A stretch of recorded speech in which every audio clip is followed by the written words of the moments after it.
说呀，一会儿真搞破坏了。普普说我搞了破坏就能搜我吗？我就可以进去吃好吃的吗？吵吗？我妈说普普你没搞破坏，不搜你。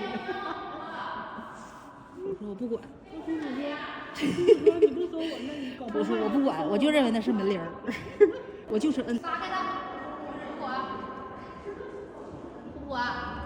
不让敲，不让摁就敲，不让敲就摁。我叮咚，奶爸出来喊我，叮咚，我的天，叮咚，奶爸你给，你看在那摁呢啊！我也要吃。这今天这俩孩子咋的了？轮番啊，给奶妈忙坏了。奶妈可臭美。又敲着了，管不了了吧？又敲着了。